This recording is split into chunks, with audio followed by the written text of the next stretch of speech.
All right, good afternoon, everyone. Good morning to some of you dialing in from the Middle East and Europe. And we even have some people dialing in from Brazil. Boa noite. I'm not sure if I'm saying that right. On behalf of the Jobs Asia Steering Committee, I welcome you to this Jobs Asia webinar and networking reception. My name is Joachim van der Meulen, and I'm the Secretary for the Jobs Asia chapter. The Asia chapter is a work group of companies in the Wells community, including Petronas, Shell, Enquest, Transocean, Seadrill, Vantage, Board Drilling, and Baker Hughes. We closely work with the Jobs Global organization, which provides a wealth of resources around the subject of dropped object prevention. So inspections are an important aspect of any dropped object prevention program. It's a returning topic to our webinars. And last year we had a big webinar about this, which you can find on our YouTube channel. So today we're looking at the common findings of jobs inspections, and we have Faisal, Amir, and Goron Saldo from Axess Group, who have a wealth of knowledge on these subjects, and they will be sharing their perspectives today. We also welcome Wayne Bauer, who is the director for QHSE with Vantage Drilling. He's also the chairman for the IAD Southern Arabia chapter, and he's an active member of the Jobs Asia community. So he will be moderating the Q&A session after this webinar. So we are currently in Zoom webinar, and then unless you are a panelist, you're not able to share your video. So we encourage you to use the chat feature to introduce yourself and connect with other delegates. Please use the dedicated Q&A feature to pose any questions. And again, Wayne will post these on your behalf after the presentation. So following the webinar, we'll be transitioning to the virtual networking reception in the Jobs Forum app. And here you'll be able to navigate around with an avatar and speak with the speakers and other delegates. It takes some time to get used to. It may be not as easy as soon, but once you're in there, it's really a good experience. So you know, try it out today, and we'll be using it again in the future. So before I hand it over to Faisal for the main part of this presentation, I'd like to give a big thanks to JobSafe and Axess Group, who are sponsoring this webinar. And you'll find their contact details below here, and we'll also be sharing that with the minutes, which we'll be sending out in a week or so. So please welcome Faisal Amir with Axess Offshore, and I'll let you now share your screen, Faisal. Good morning, good afternoon, good evening, everyone from everywhere. Let me share my screen. Okay, just to check if you'll be able to see my screen and hear me? Yes, we can. Okay, yeah. Morning, good afternoon, good evening, everyone from around the world.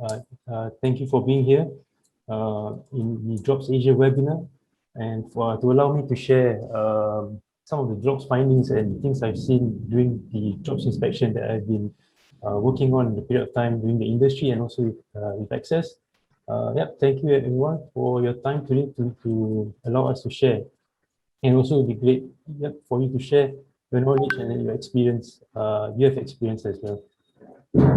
So my agenda for the meeting today will be, I'll be giving just a short introduction about myself and the types of inspection I've been doing, and some of general common findings that I've seen. But as you know, jobs incidents and accidents, it comes in different ways, and there's a lot of different types of findings that different people see during the inspection. So there are many findings, and we hope that we can beat drops together. And then we have a Q&A, but anytime as well, if there's any questions, just feel free to drop in the questions, and we'll try and share the questions.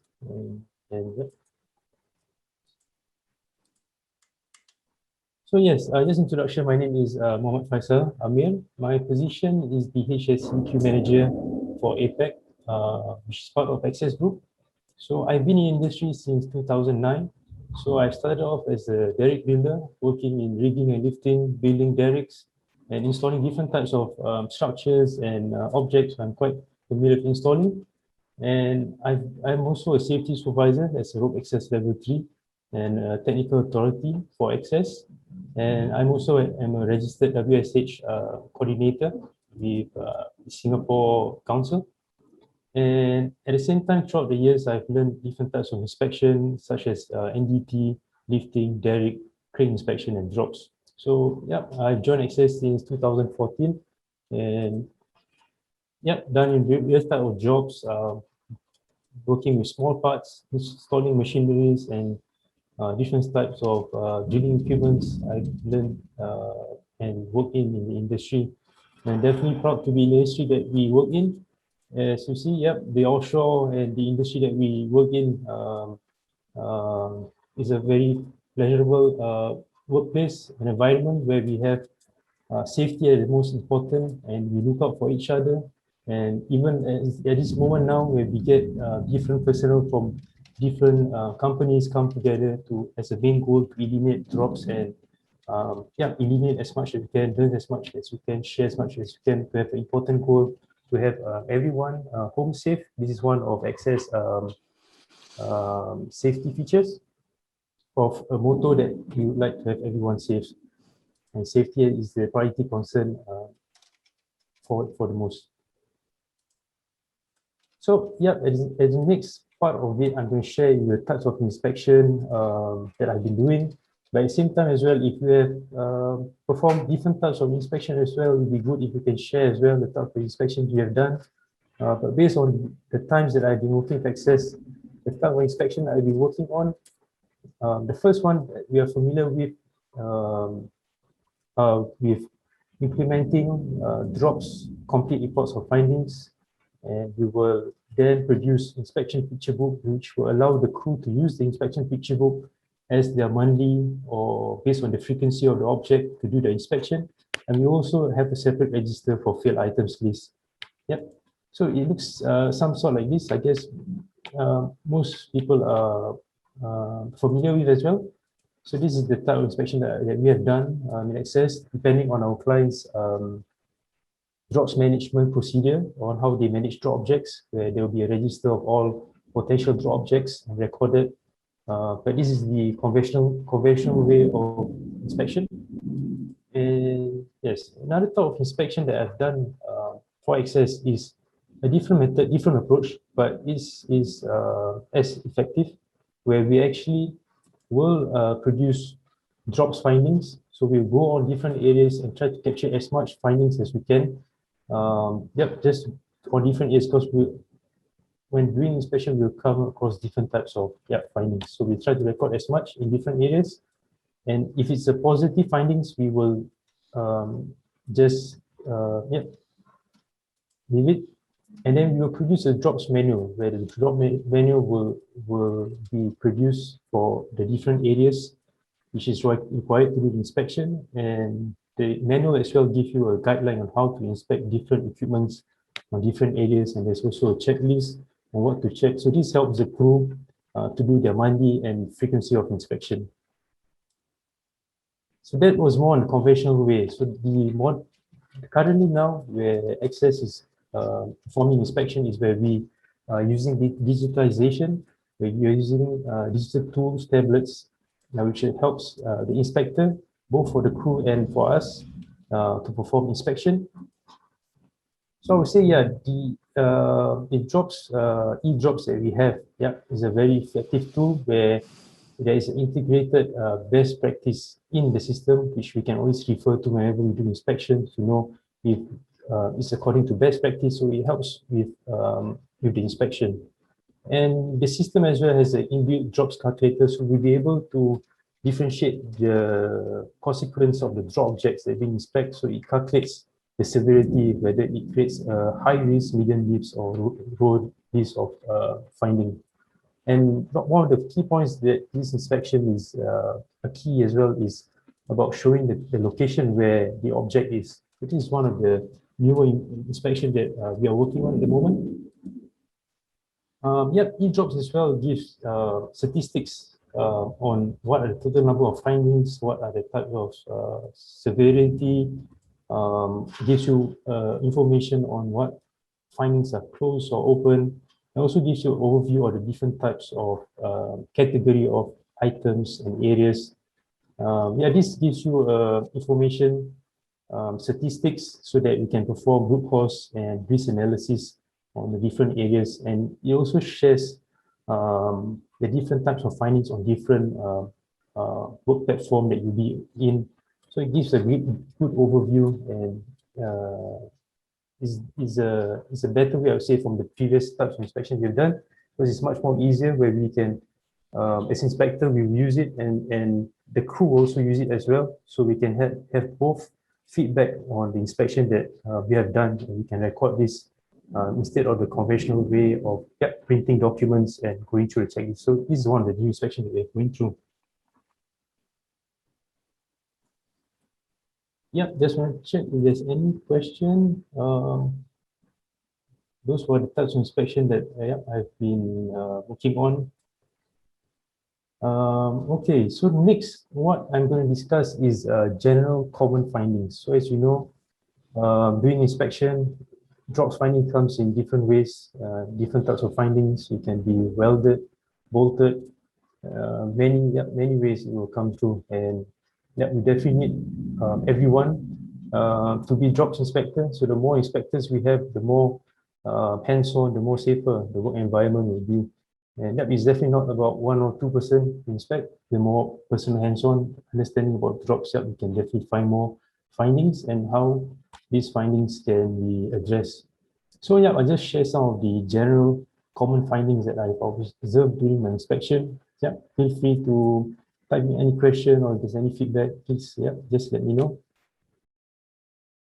So while doing my inspection, I've always relied on the best practice recommendation. So it's a very good guideline that it has given me, and the tool that I've been using throughout my inspection. And I guess this as well has helped everyone doing drops inspection. This gives a good guideline on what to look out for, the types of findings, and what are the best practice. So during our inspection, we always use the best practice as a guideline. So I'll just share through the content on the types of finding I observed in different categories. So firstly, as you know, in terms of securing methods, these are common findings that we observe during drops inspection. So in terms of securing methods, we get a lot of findings such as galvanic corrosion, the types of reliable securing use of bolted connections, the types of secondary retention of bolted connections, that's the types of speed pins, quarter pins used at height, permanent items installed permanently at height, and the types of safety securing device. So these are the findings that we observe in terms of securing methods. As you know, if you see any bolted connection, missing secondary retention, we should always report it and try to close the findings. So the first is definitely galvanic corrosion. This is what we observe on different projects, and this is what we look out for as well, as sometimes dissimilar methods are being used on installation, and you can actually create corrosion where dissimilar methods are being used, or if there's no proper separation between these two materials.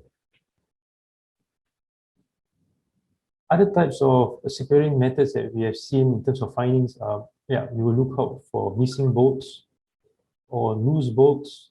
Then they're not secured adequately without the proper torque value.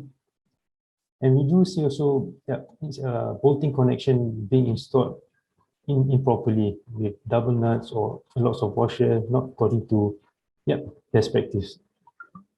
We do also see cap plates installed on moving sheaves with missing bolts and missing secondary retention. And for this instance, you can see, it should be good if there's the bolts installed with a not lock washer or a lock wiring. So we can see these are things that we see during our inspection.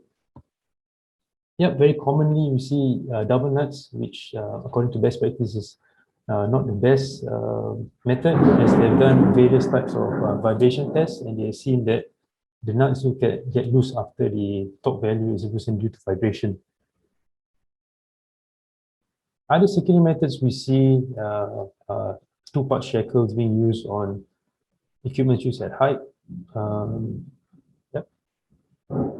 Or single gate carabiners being used for securing of lighting fixture.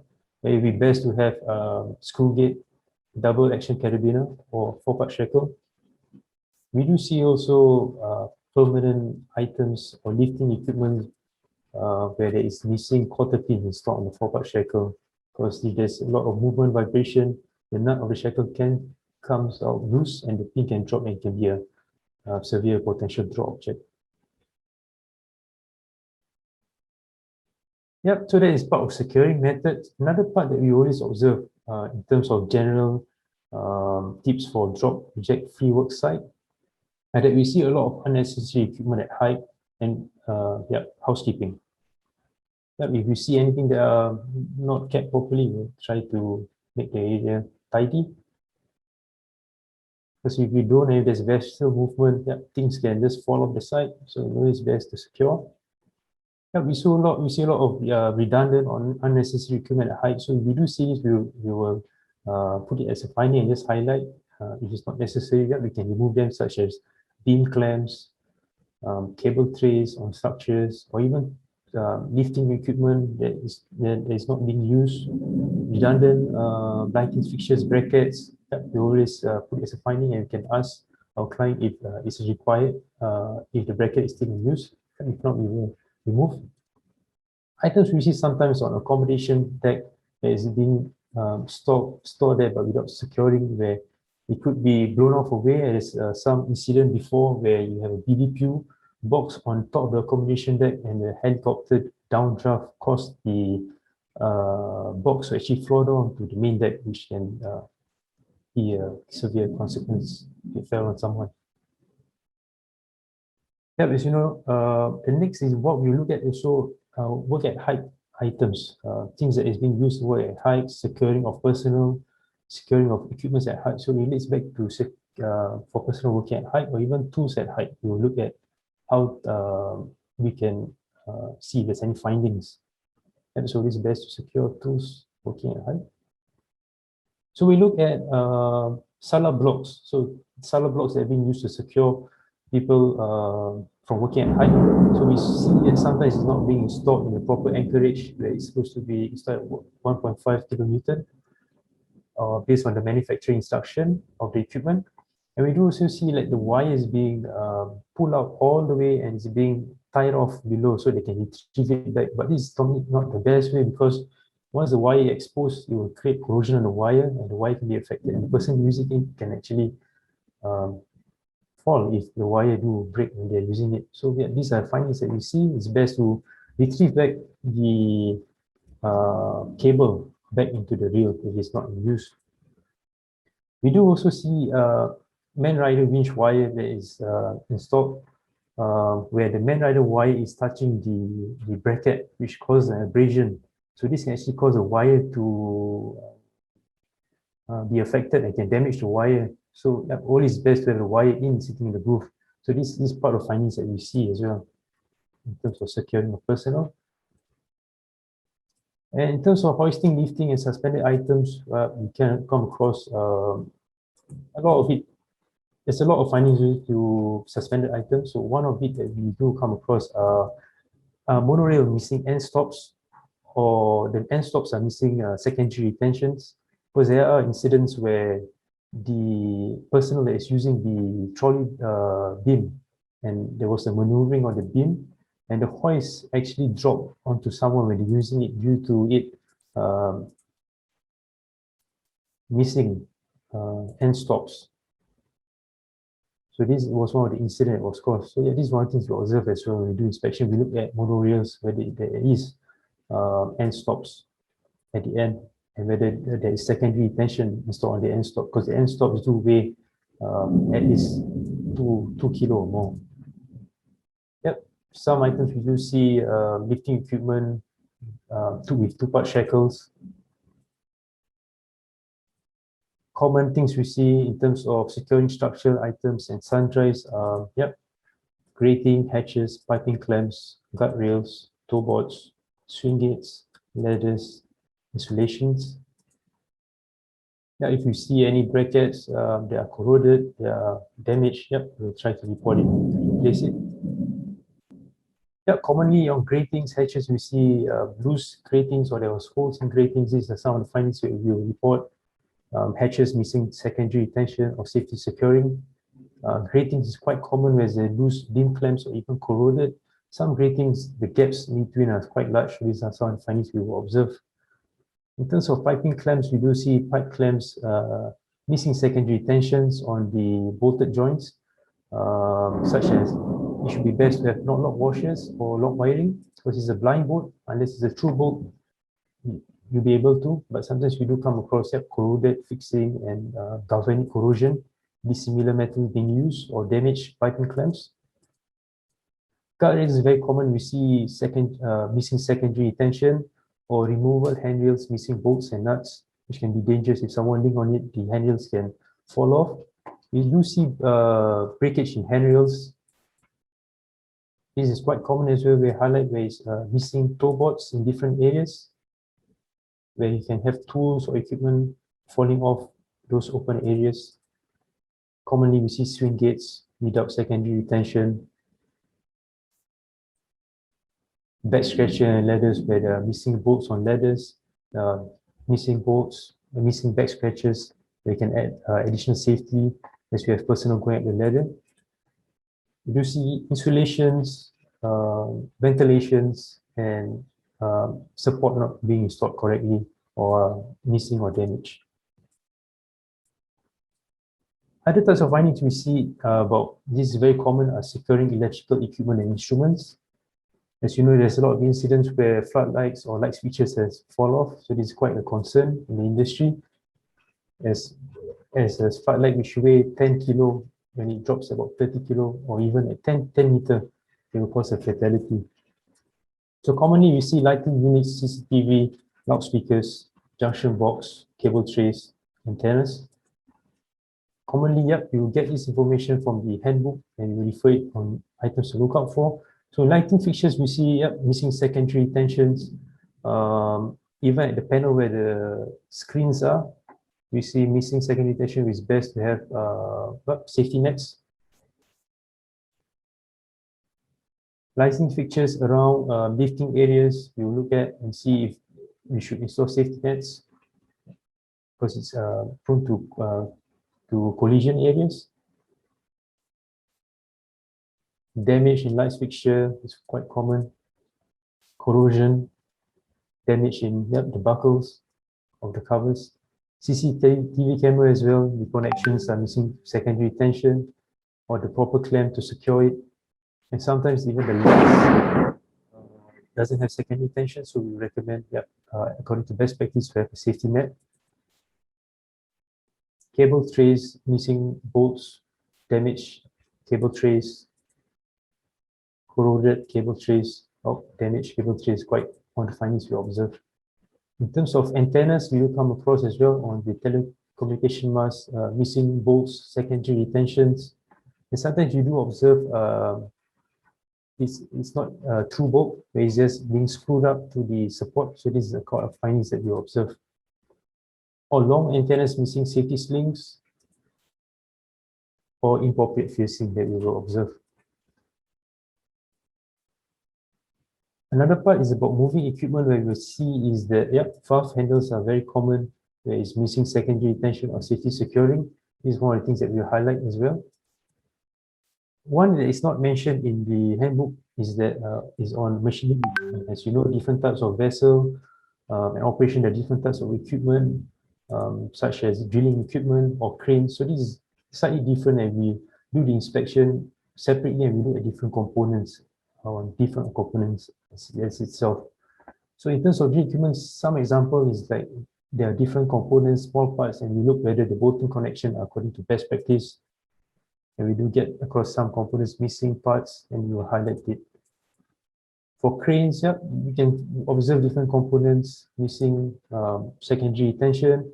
On the knuckle boom crane, one of the findings we observed recently that there's a cap plate where we have a single bolt with no secondary tension, and if that bolt loses its stock value, yeah, the bolt can drop with the cap plate, which the cap plate is quite heavy, at least more than about 3 to 5 kilo, and it can create much damage. So these are some of the things we come across on different types of machinery equipment that are missing secondary tension or not according to best practice, where you need to look at the equipment itself and look at yeah, reference from the manufacturer yeah, recommendation. Yep, definitely. Those is an overview of the findings I observed, and I guess yeah, everyone have their own findings that they have observed in their working industry. And okay, we have completed the common findings in drops findings. Okay, review. So I think we have one more short presentation from Goron about the digitalization of inspections. Now we have recently, they have delivered a very extensive presentation to our steering committee with an in-depth overview of their e-drop solution. But that takes an hour, so we don't have enough time for that now. But we have recorded that presentation on our YouTube channel. And for those of you who are interested, you'll be able to find that on our channel there. But for now, I just invite Goron to give a brief introduction of that. Hello, everyone. I hope you can hear me and see me. My name is Goran. I work as head of sales at Axess Digital. I would like to share my screen with you, but Joachim, I'm getting that it's disabled for participants to share screen. I'm going to activate that for you now. You're a co-host now. Yeah, go ahead. Oh, thank you very much. So, as Joachim said, we have already done an extensive demonstration of our software, and you can find that on YouTube. But I just wanted to point out some highlights anyway, since it's connected to the first presentation. And it's all about capturing the data. So as you can see here, hopefully my screen, I just want to first of all show you how easy it is to log inside of our software solution. So you will simply go to a platform called Bridge, and there you can easily type in your company name.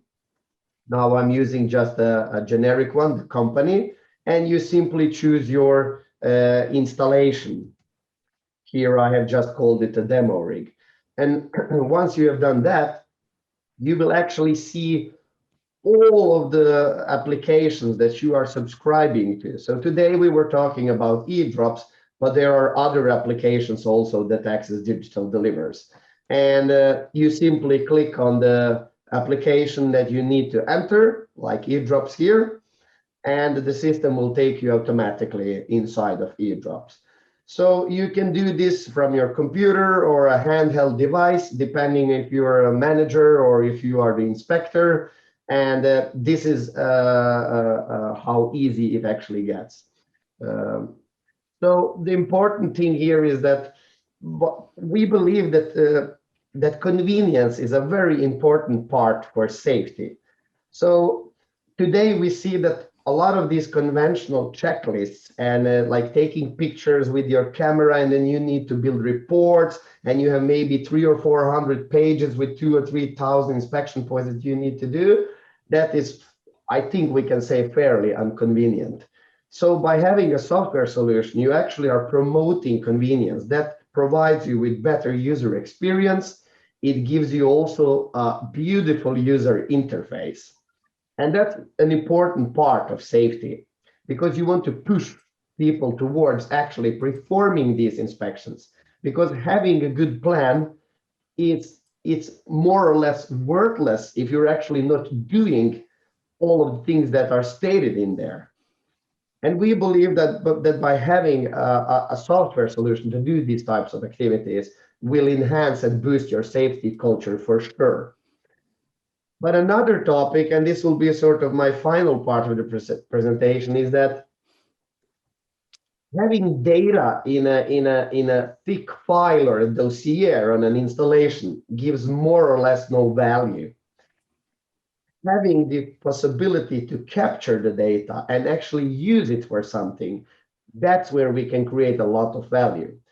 So that means that compared with the conventional system, Axess Bridge will provide you with historic data. You will have the possibility to build knowledge. You will have consistent reporting, and you'll be able to take out the reports anytime, anywhere. And you also reduce the human error factor because there are guidelines inside of the software. You have the possibility to look at best practice when you're doing inspections. And as a manager, of course, you can see trends, KPIs on all of your installation, and also compare the results in your global installation fleet or whatever types of installations that you have. And all of this can then in the end be used to create global data. So as you saw today, the presentation of common findings, things that are failing the most, you will actually be able to pull out this data and also compare data with the global network that is inside of our software. So I think that would be just a short presentation from me to pitch some highlights, and the full demonstration you can of course see on the Asia Airdrops YouTube channel. So thank you very much for having me. Excellent. Thank you very much, Goron. And before I hand it over to Wayne to manage the Q&A session, once again, thanks to our sponsors, DropSafe and Axess.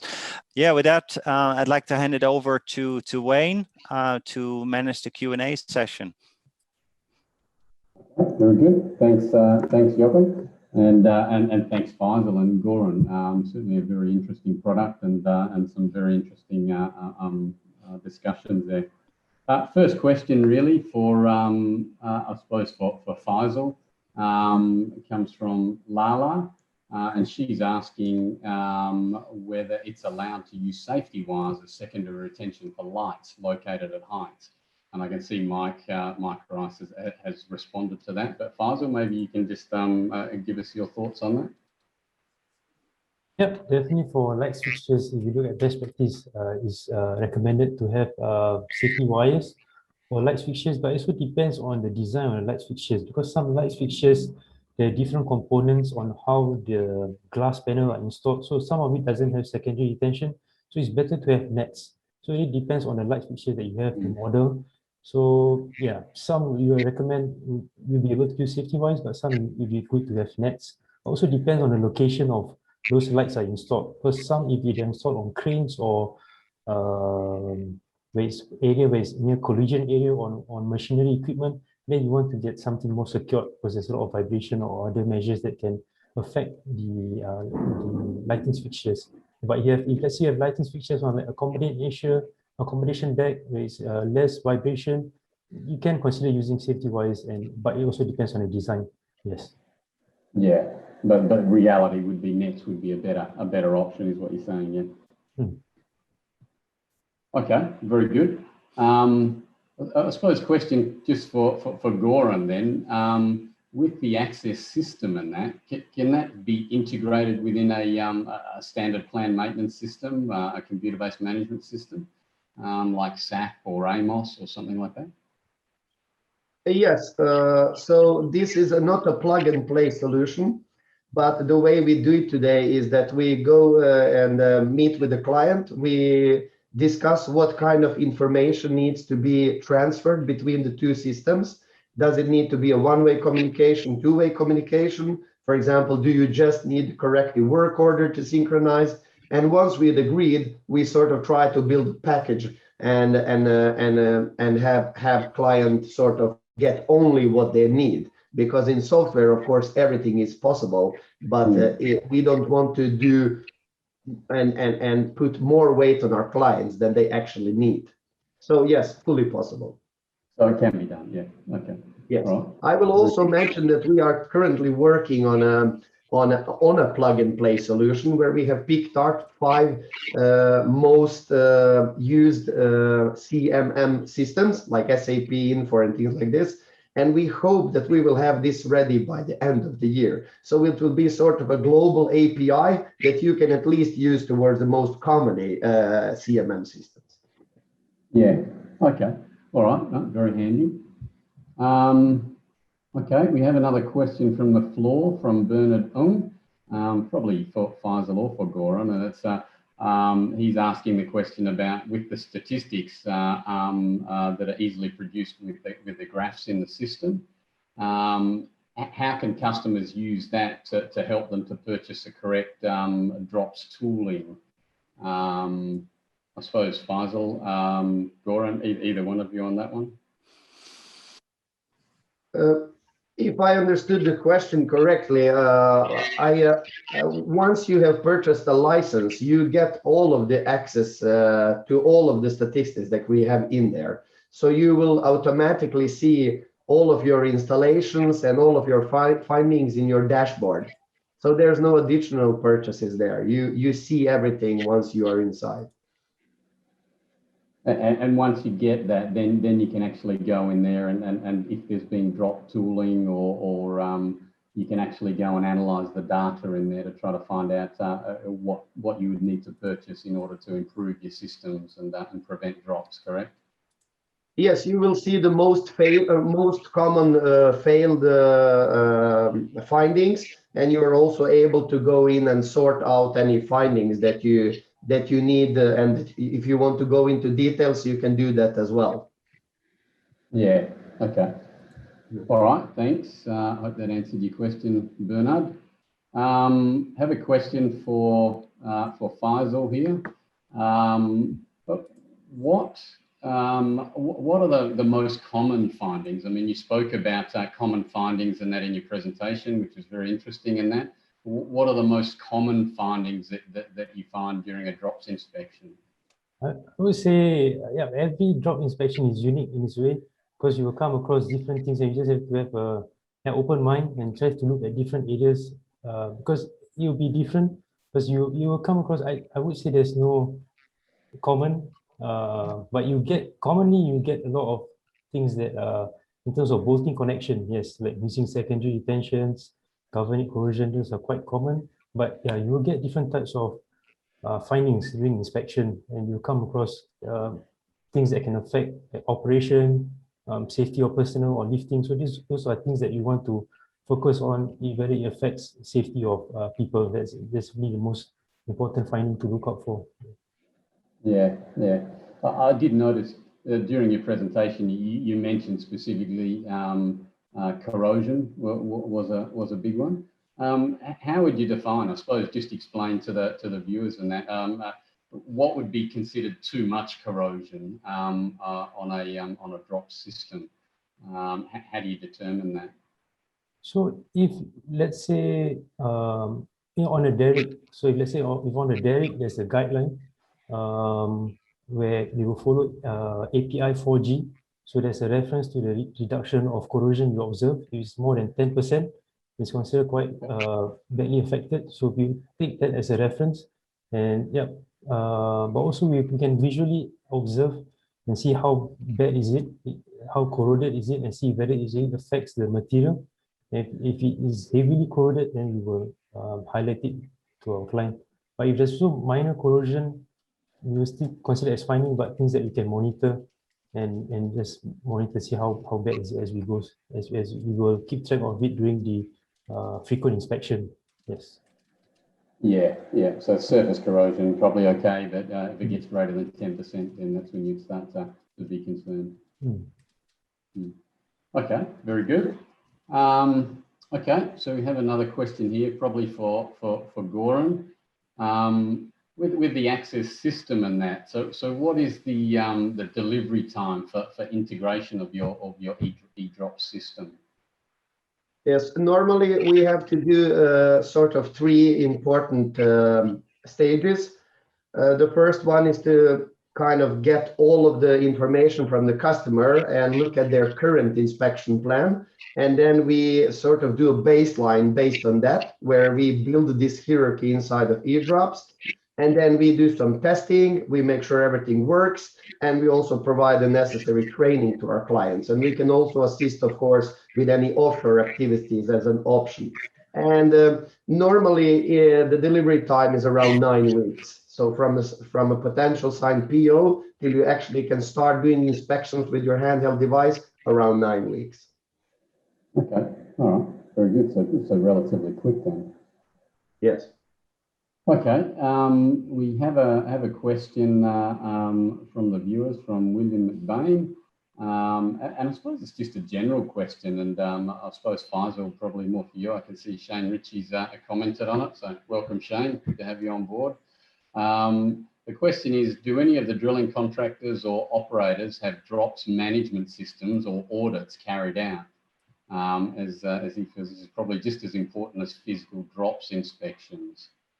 Faisal, is that, was the question clear there? Yeah, I think normally drilling rigs, they will have their management system. They have their own procedures on how they carry out inspection. So mostly we see that, yes, there is a frequency where they have internal crew that will do the frequent inspection, and then they also have a third party, and the third party will normally come on an annual basis to do their own inspection. In terms of audit, it depends on the drilling companies. Some of them, yes, they have an external auditor. Sometimes, like nowadays, we see even ABS have their own drops included in the systems, but that's according to class. So sometimes if they go through that, there's an external auditor. Yeah, but mostly it's more on inspection that is done by crew and by third party. And maybe if their client requires them to have a separate auditor, then you have a separate auditor just to find on drops. Yes.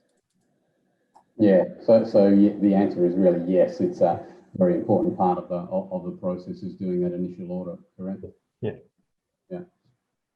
Okay, very good.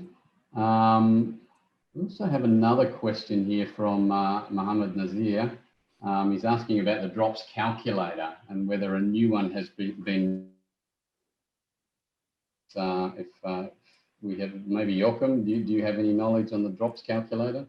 Yeah, there's just been a release just a few days ago, and it came to be very honest, I haven't delved into it yet what exactly the changes are, but I believe it shows the result in joules rather than just a finding as major.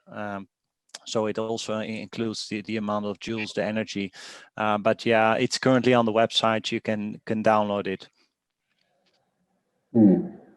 Okay, all right, very good, very good. Yeah, keep those questions coming in, guys, using the Q&A session, and we'll put them there. Okay, so Justin Thomas Jose is saying, is it not allowed to use the Bulldog wire clamps, or is it a recommendation to use iron grip clamps instead? It's probably a good one for you, Faisal. So yeah, we do see in accordance to best practice in terms of connection of clamps, wire ropes, it's not recommended for lifting and items that are installed permanently at height.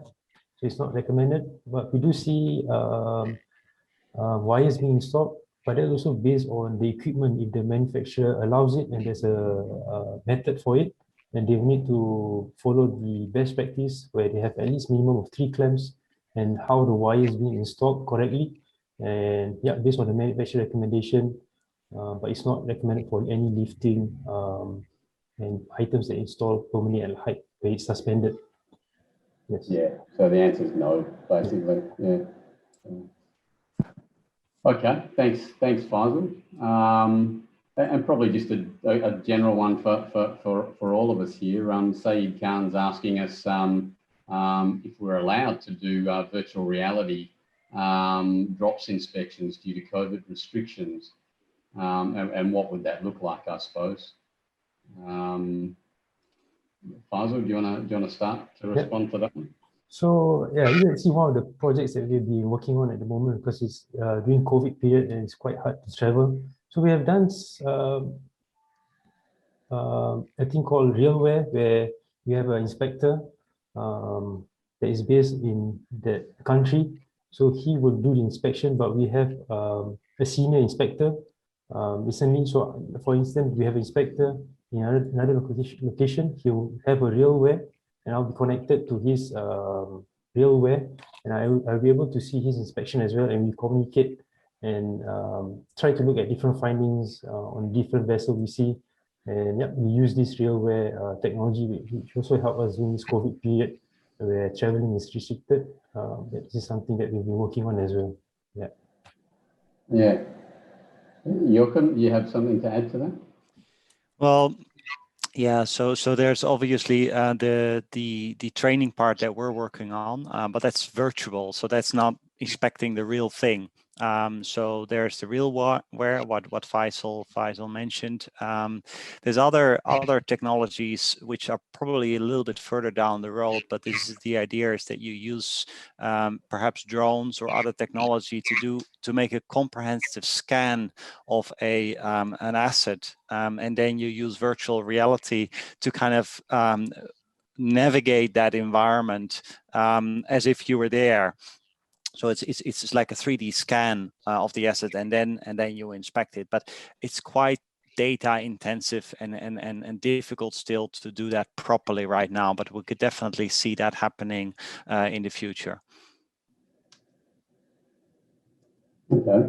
But have you actually seen any done at all, Joachim, or heard of any being done already?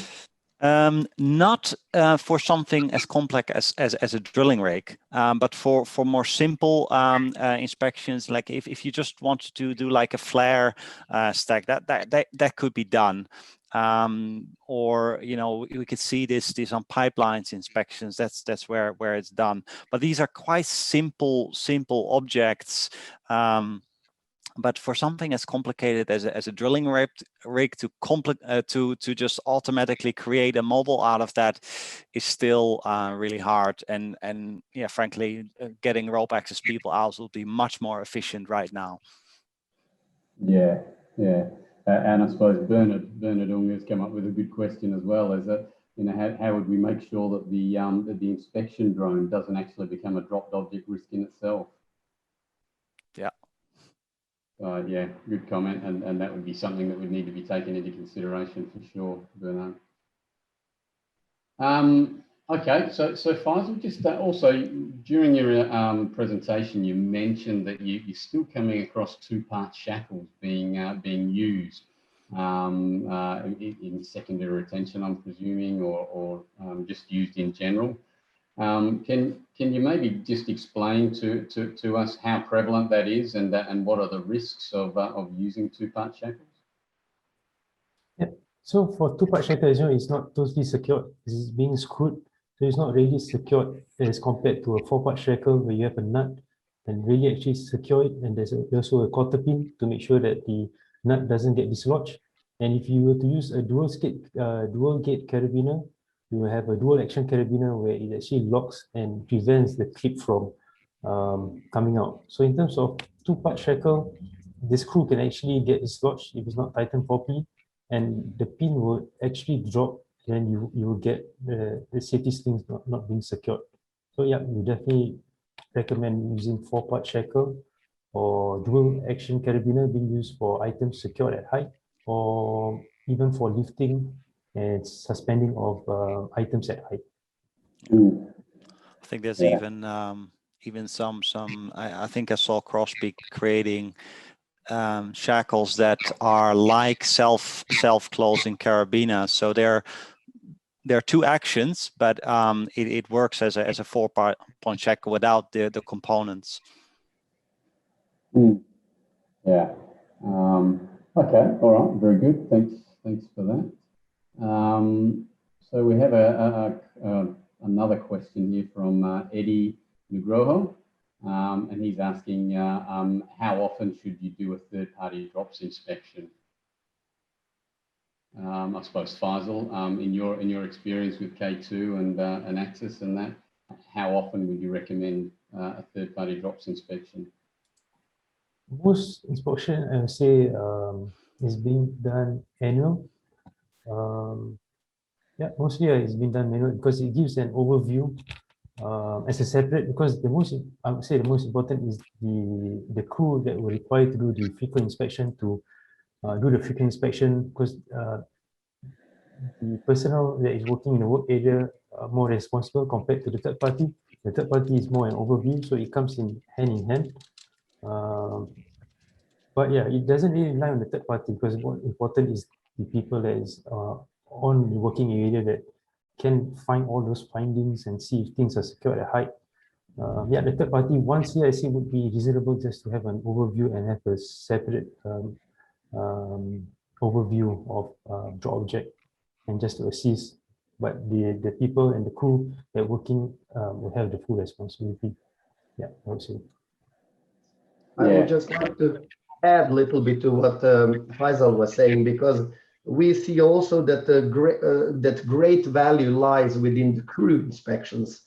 And this is what we wanted actually to promote with eDrops, is that, of course, there is always need for third party to do their scope, and but it's the daily and weekly stuff that most of our clients see the biggest value, having their own people following their own procedures and making sure that all those little things in day-to-day operation are covered well. So really, it could be a mix. Really, there's no industry best industry practice there that we should follow, as long as we're doing some sort of either internal or external surveys. Correct? Exactly, and this is where software like eDrops has a great benefit, because then you can use the same software even for crew inspection and daily, weekly stuff, and then also when you're getting a third party, you have the possibility for them to use the same tool and go inside and make sure that everything is okay, maybe once a year or once a quarter or whatever your inspection manual is saying. Okay, very good. Well, we seem to have exhausted our questions and that at this stage. So thank you very much, guys, for that. Some very good responses, very good answers, and certainly a lot of great questions and that from the viewers. So I'll hand back to you now, Joachim. Yeah, excellent. Thanks, Wayne, for facilitating. I thought it was lots of good questions coming through, so we will be posting this recording on YouTube. If you're watching this on YouTube, you can post your questions in the chat underneath the YouTube, and then I'll ask Faisal and Goron to come back there from time to time to answer any questions you might have that are not answered here yet. So we're going to close this session now and transitioning to the virtual networking reception. Before we do that, I'd like to once again thanks to the speakers, Goron and Faisal, for their excellent insights, and Wayne for facilitating. And then, of course, the sponsors, Axess Offshore and DropSafe. I think we have Mike on the line as well. I don't know if you're able to share your video to say hi. Thanks, Mike. Yeah, thank you, everyone. Okay, great. So yeah, as mentioned, we're now moving on to the virtual networking reception. If you hear about that for the first time right now and you haven't tried it out yet, it's going to take a while to get set up. I have shared the link in the email, but you need to download an app, set up an account. So that will take a while to be there. Try it out. And connect with the speakers. If it doesn't work now, you know, there will be future sessions where you'll be able to meet there. The idea is that, you know, beyond these webinars, we'll be able to discuss much more visual things in this 3D environment, including perhaps doing a virtual inspection together as part of this forum. So with that, thanks very much, and see you in the Drops Forum app soon. Thanks, guys. Bye-bye.